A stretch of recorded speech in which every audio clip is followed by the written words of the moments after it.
Assalamualaikum teman-teman. Seperti biasa sebelum mulai Mimin mendoakan semoga teman-teman semua selalu dalam keadaan sehat walafiat. Oke, kali ini kita akan melanjutkan Martial Master versi novel bagian 546. Bagi yang baru bergabung, selamat bergabung. Dan bagi yang belum subscribe, subscribe dulu lah agar Mimin tambah semangat lagi nih bikin videonya. Oke, kalau sudah kita langsung masuk ke isi ceritanya.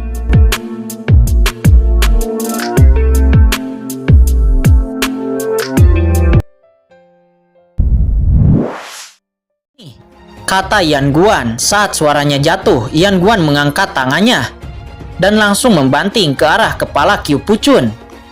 Guru, maaf, murid tidak menyangka bahwa kakak senior Yan Guan sebenarnya adalah pengkhianat itu. Guru, maaf, murid tidak bisa mengembalikan reputasimu, kata Qiu Puchun. Dia menutup matanya dan berkata dengan kesakitan. Melihat telapak tangan Yan Guan akan jatuh, sesosok tiba-tiba melintas dan langsung membawa Qiu Puchun, langsung menyelamatkan Qiu Puchun. Sosok itu begitu cepat, bahkan Yan Guan tidak bisa bereaksi. Siapa itu berani bertindak liar di tanah suci darah saya? Cari mati! Yan Guan mencibir. Dia tidak menyangka seseorang akan berani menyelamatkan Qiu Puchun saat ini. Tidak peduli siapa itu, begitu dia ditangkap, dia akan langsung dianggap sebagai mata-mata dari iblis alien, lalu penggal kepalanya dan juga Qiu Puchun. Memikirkan hal ini, Yan Guan langsung melayangkan serangan ke arah sosok yang menyelamatkan Qiu Puchun. Bayangan telapak tangan raksasa yang sangat menakutkan langsung dilepaskan olehnya. Duar! Bayangan telapak tangan dan aura mengerikan yang pecah menyapu ke segala arah. Banyak orang kuat di lapangan mendesak esensi sejati, membentuk perisai esensi sejati di depan mereka untuk memblokir dampak dari tabrakan dua kekuatan itu. Siapa yang mulia? Seorang master terkenal dari tanah suci darah bergegas mendekat, segera mengepung sosok itu di tengah dan berteriak dengan dingin. Pada saat yang sama, orang-orang dari tanah suci darah juga mengepung kelompok monster darah dari pegunungan jatuh, karena mereka menyadari bahwa orang yang menyelamatkan Pu Qianqun adalah seorang monster darah. Kaisar monster darah dari pegunungan jatuh, mengapa kamu menyelamatkan Qiu Puchun? King Wu, apa yang terjadi? Pokzi, King Kong, dan kaisar iblis lainnya dari pegunungan jatuh menatap mereka dan mereka berteriak dengan dingin. Meski tidak terlalu memandang manusia, mereka juga tahu bahwa manusia yang kuat tidak mudah untuk diprovokasi. Apalagi para penguasa tanah suci darah ini masing-masing memiliki basis kultivasi yang luar biasa dan tidak jauh lebih lemah dari mereka. Terlebih lagi mereka masih berada di base camp umat manusia. Begitu mereka membuat marah umat manusia, meskipun mereka memiliki begitu banyak kaisar monster darah, mereka pasti akan berada dalam posisi yang sulit. Bahkan jika ada yang bisa membunuh mereka hidup-hidup, mereka pasti akan menderita banyak korban. Pokzi, jangan khawatir, orang ini bukan kaisar iblis dari pegunungan jatuh, tetapi dia adalah manusia yang kuat. Kaisar ini bertemu dengannya secara kebetulan sebelumnya, dan saya mendengar bahwa dia juga datang untuk berpartisipasi dalam penaklukan ini. Adapun mengapa dia menyelamatkan master garis keturunan manusia itu, saya juga tidak tahu, kata Kaisar King Wu. Apa, orang ini bukan monster darah?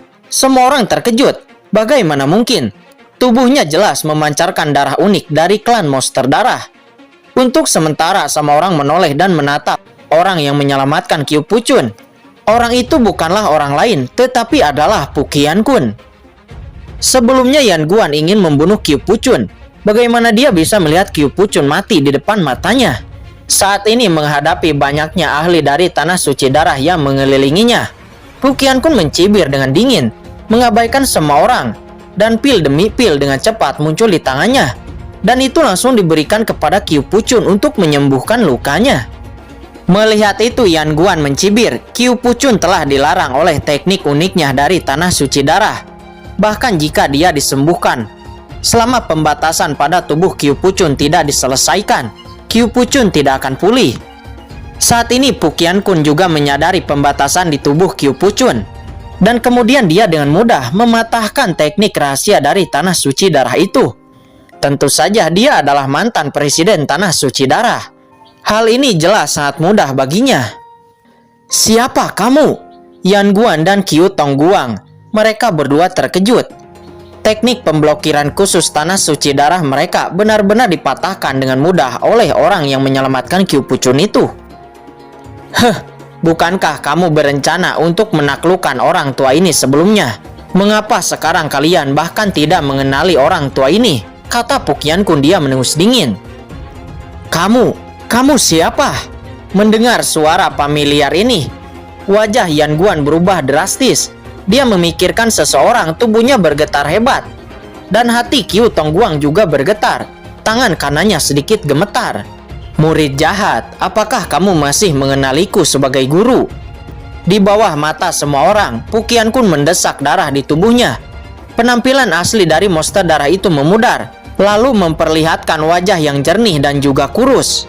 Apa? Semua master Tanah Suci Darah mengubah ekspresi mereka dan mundur satu demi satu, mengungkapkan ekspresi ketakutan yang luar biasa di wajah mereka.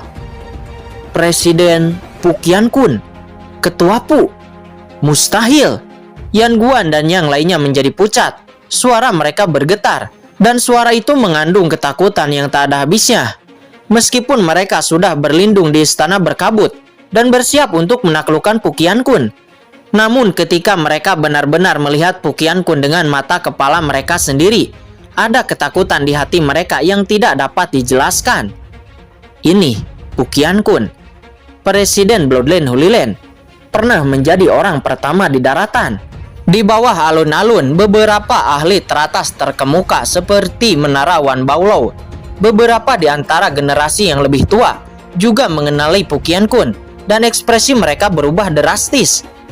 Tidak ada yang lebih mengejutkan daripada melihat orang yang akan mereka taklukkan berada di lokasi penaklukan. Dan beberapa master top yang lebih muda, meskipun mereka belum pernah melihat Pukian Kun, tetapi mereka pernah mendengar tentang reputasi Pukian Kun, dan mereka semua sangat penasaran. Selanjutnya Pukian Kun dengan dingin melirik Yan Guan dan kemudian berkata, Yan Guan, kamu adalah muridku. Orang tua ini telah mengasuhmu selama itu, tetapi sekarang kamu berlindung di istana berkabut dan berkolusi dengan iblis alien. Kamu sangat berani, kata Pukian Kun.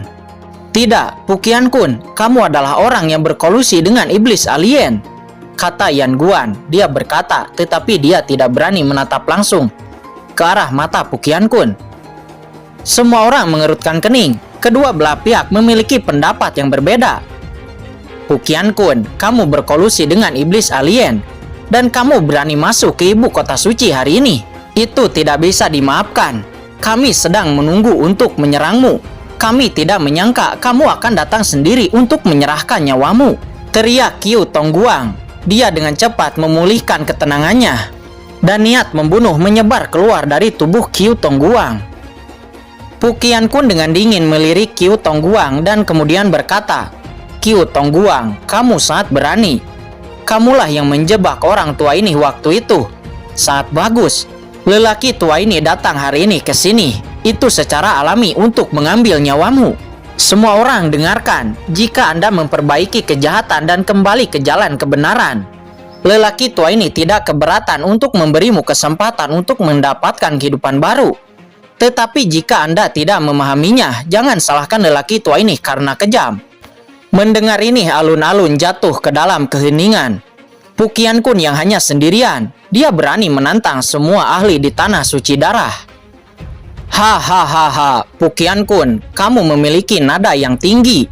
Kamu telah berkolusi dengan iblis alien. Kamu tidak pantas untuk hidup, kata Qiu Tongguang.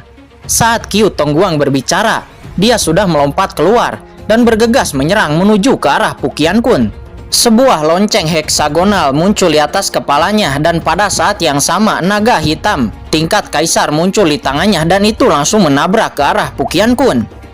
Dia mencibir di dalam hatinya. Dari informasi istana berkabut, dia sudah mengetahui tentang situasi Pukian Kun. Dia telah disiksa terus-menerus di istana berkabut selama 200 tahun. Dia sangat yakin kekuatan Pukian Kun tidak akan pernah pulih. Memikirkan hal ini, Qiu Tongguang terus melesat ke arah Pukian Kun. dan bahkan serangannya diperkuat. Qiu Tongguang, karena kamu mencari kematian, maka datang dan matilah, kata Pu Qiankun. Seluruh tubuh Pu Qiankun mengeluarkan napas sedingin es, dan niat membunuh meresap saat Qiu Tongguang mengambil tindakan. Niat membunuh yang dikeluarkan oleh Pu Qiankun sangat mengerikan, dan semua orang yang ada di sana sangat merasakan niat membunuh yang tak ada habisnya, yang terpancar dari tubuh Pu Qiankun. Beberapa Master Martial Emperor biasa bahkan menggigil tanpa sadar. Sungguh niat membunuh yang kuat. Wan Baolao dan banyak pemimpin tim pasukan top lainnya serta banyak kaisar monster darah yang hadir di sana tidak bisa tidak berkata-kata dengan mata yang bermartabat. Pernah menjadi orang pertama di daratan, reputasi ini sangat layak. Saat ini Qiu Tongguang yang menghadapi Pu Qiankun secara alami merasa lebih berat. Niat membunuh ini menyebabkan esensi sejati di tubuhnya membeku. Apa masalahnya? Bukankah Pu Qiankun terluka parah? Kata Qiu Tongguang. Akan tetapi dia tidak memikirkannya lebih banyak. Karena berita dari istana berkabut, Pu Qiankun sudah disiksa selama 200 tahun. Tidak mungkin kekuatannya bisa pulih begitu cepat. Saat ini sebelum serangan Qiu Tongguang bisa jatuh kepada Pu Qiankun sudah merilis tinjunya. Pu Qiankun melesat dan melancarkan pukulan yang sangat keras. Dan pukulan ini mengandung amarah dan niat membunuh yang telah disiksanya selama lebih dari 200 tahun. Bisa dibilang di dalam pukulan ini dia memadatkan semua amarahnya. Tinju macam apa ini? Jantung Qiu Tongguang bergetar hebat. Dia dengan panik mendesak pertahanannya untuk membentuk perisai pertahanan. Dan pada saat yang sama sosoknya buru-buru mundur. Dia menemukan bahwa keberaniannya sebelumnya telah menghilang. Namun pukulan Pu Qiankun terlalu cepat. Sebelum dia bisa mundur, pukulan itu langsung jatuh kepadanya. Duar! Di bawah pukulan ini, perisai pertahanan yang dibentuk oleh lonceng heksagonal langsung meledak dengan retakan. Dan retakan itu menyebar dengan cepat. Bahkan napas tidak dapat ditahan. Itu meledak dengan keras dan berubah menjadi kehampaan. Mustahil! Qiu Tongguang meraung liar dari lubuk hatinya. Dia ketakutan. Dia menyaksikan tinju itu langsung menghantam tubuhnya. Tidak! Qiu Tongguang berteriak tidak dengan putus asa. Dia merasakan tubuhnya terkena kekuatan yang tak tertandingi. Seketika itu tubuh Qiu Tongguang langsung hancur dan berubah menjadi kabut darah. Melihat adegan ini, alun-alun itu terdiam. Hanya satu pukulan itu sukses membunuh puncak tahap air Martial Emperor. Dan Qiu Tongguang sendiri dia merupakan penatua tertinggi dari tanah suci darah. Semua orang yang hadir nampak menghirup udara dingin dan menatap Pu Qiankun dengan takjub. Apakah ini orang pertama di daratan? Itu terlalu menakutkan. Qiu Tongguang, jika kamu bisa mati di tangan lelaki tua ini, kamu bisa dianggap mati dengan terhormat. Kata Pu Qiankun dengan dingin, seraya menatap Qiu Tongguang yang telah hancur berkeping-keping. Dia berdiri diam di kehampaan seperti dewa, dengan mata acuh tak acuh, lalu menatap Yan Guan dan yang lainnya. Rasa dingin yang tak bisa dijelaskan keluar dari hati Yan Guan. Dia mundur 2 langkah. Bagaimana ini mungkin? Dia bergumam. Bagaimana mungkin dia tidak memahami kekuatan Qiu Tongguang? Kekuatan Qiu Tongguang itu bisa dikatakan setara dengannya. Tetapi Qiu Tongguang dibunuh hanya dengan satu gerakan oleh Pu Qiankun.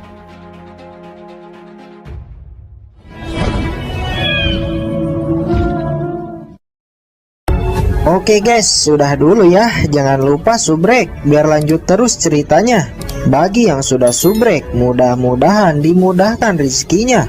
Mimin undur diri. See you next and goodbye.